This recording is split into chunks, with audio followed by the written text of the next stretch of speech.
Gentlemen, by an anonymous summons, an attempt has been made to convene you together. How inconsistent with the rules of propriety, how unmilitary, and how subversive of all order and discipline, let the good sense of the army decide. In the moment of this summons, another anonymous production was sent into circulation, addressed more to the feelings and passions than to the reason and judgment of the army. The author of the piece is entitled to much credit for the goodness of his pen, and I could wish he had as much credit for the rectitude of his heart. For as men see through different optics, and are induced by the reflecting faculties of the mind to use different means to attain the same end, the author of the address should have had more charity than to mark for suspicion the man who should recommend moderation and longer forbearance, or, in other words, who should not think as he thinks and act as he advises. But he had another plan in view, in which candor and liberality of sentiment, regard to justice, and love of country have no part. And he was right to insinuate the darkest suspicion to effect the blackest designs. That the address is drawn with great art and is designed to answer the most insidious purposes. That it is calculated to impress the mind with an idea of premeditated injustice in the sovereign power of the United States, and rouse all those resentments which must unavoidably flow from such a belief. That the secret mover of this scheme, whoever he may be, intended to take advantage of the passions, while they were warmed by the recollection of past distresses, without giving time for cool, deliberative thinking, and that composure of mind which is so necessary to give dignity and stability to measures, is rendered too obvious by the mode of conducting the business to need other proof than a reference to the preceding. Thus much, gentlemen, I have thought it incumbent on me to observe to you, to show upon what principles I oppose the irregular and hasty meeting which was proposed to have been held on Tuesday last, and not because I wanted a disposition to give you every opportunity consistent with your own honor and the dignity of the army to make known your grievances. If my conduct heretofore has not evinced to you that I have been a faithful friend to the army, my declaration of it at this moment be equally unavailing and improper. But as I was among the first who embarked in the cause of our common country, as I have never left your side one moment, but when called from you on public duty, as I have been the constant companion and witness of your distresses, and not among the last to feel and acknowledge your merits, as I have ever considered my own military reputation as inseparably connected with that of the army, as my heart has ever expanded with joy when I have heard its praises and my indignation has arisen, when the mouth of detraction has been opened against it, it can scarcely be supposed, at this late stage of the war, that I am indifferent to its interests. But how are they to be promoted? The way is plain, says the anonymous addresser. If war continues, remove into the unsettled country. There establish yourselves, and leave an ungrateful country to defend itself. But how are they to defend? Our wives, our children, our farms, and other property which we leave behind us? Or, in this state of hostile separation, are we to take the two first, the latter cannot be removed, to perish in a wilderness, with hunger, cold, and nakedness? If peace takes place, never sheath your swords, says he, until you have obtained full and ample justice. This dreadful alternative of either deserting our country in the extremest hour of her distress, or turning our arms against it, which is the apparent object unless Congress can be compelled into instant compliance, has something so shocking in it that humanity revolts at the idea.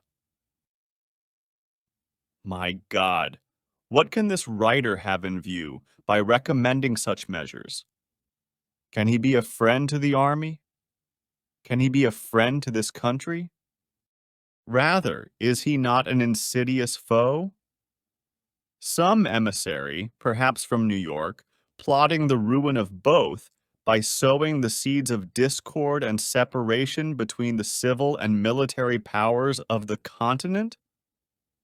And what a compliment does he pay to our understandings when he recommends measures in either alternative, impracticable in their nature?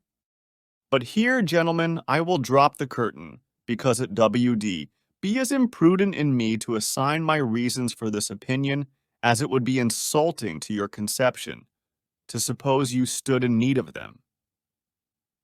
A moment's reflection will convince every dispassionate mind of the physical impossibility of carrying either proposal into execution. There might, gentlemen, be an impropriety in my taking notice, in this address to you, of an anonymous production. But the manner in which that performance has been introduced to the Army, the effect it was intended to have, together with some other circumstances, will amply justify my observations on the tendency of that writing. With respect to the advice given by the author, to suspect the man who shall recommend moderate measures and longer forbearance, I spurn it, as every man who regards liberty and reveres that justice for which we contend undoubtedly must.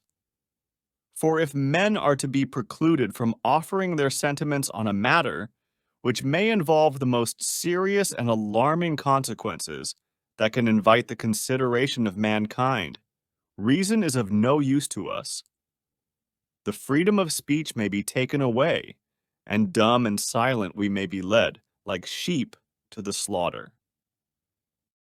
I cannot, in justice to my own belief, and what I have great reason to conceive is the intention of Congress, conclude this address without giving it as my decided opinion that that honorable body entertain exalted sentiments of the services of the army, and, from a full conviction of its merits and sufferings, will do it complete justice. That their endeavors to discover and establish funds for this purpose have been unwearied, and will not cease till they have succeed, I have not a doubt. But like all other large bodies, where there is a variety of different interests to reconcile, their deliberations are slow. Why then should we distrust them? And in consequence of that distrust, adopt measures which may cast a shade over that glory which has been so justly acquired, and tarnish the reputation of an army which is celebrated through all Europe for its fortitude and patriotism? And for what is this done? To bring the object we seek nearer? No, most certainly, in my opinion, it will cast it at a greater distance. For myself, and I take no merit in giving the assurance, being induced to it from principles of gratitude, veracity, and justice, a grateful sense of the confidence you have ever placed in me, a recollection of the cheerful assistance and prompt obedience I have experienced from you under every vicissitude of fortune, and the sincere affection I feel for an army I have so long had the honor to command, will oblige me to declare, in this public and solemn manner, that, in the attainment of complete justice for all your toils and dangers, and in the gratification of every wish, so far as may be done consistently with the great duty I owe my country and those powers we are bound to respect, you may freely command my services to the utmost of my abilities.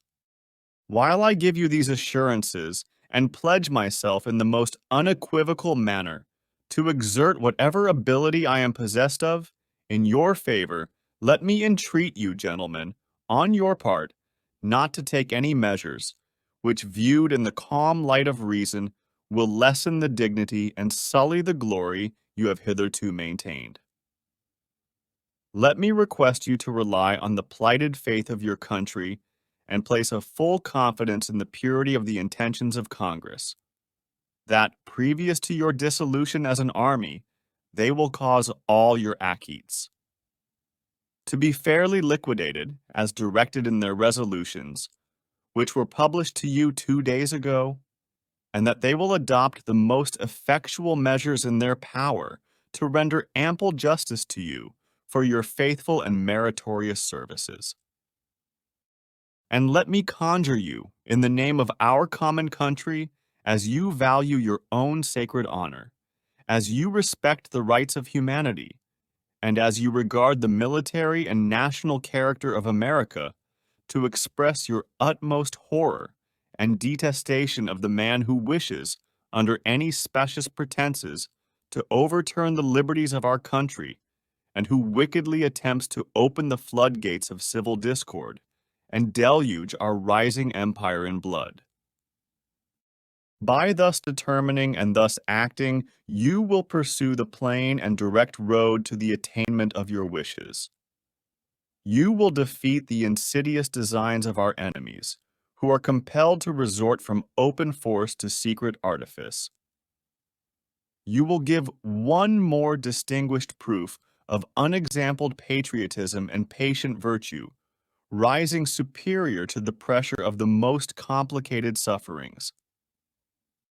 And you will, by the dignity of your conduct, afford occasion of posterity to say, when speaking of the glorious example you have exhibited to mankind, had this day been wanting, the world had never seen the last stage of perfection to which human nature is capable of attaining.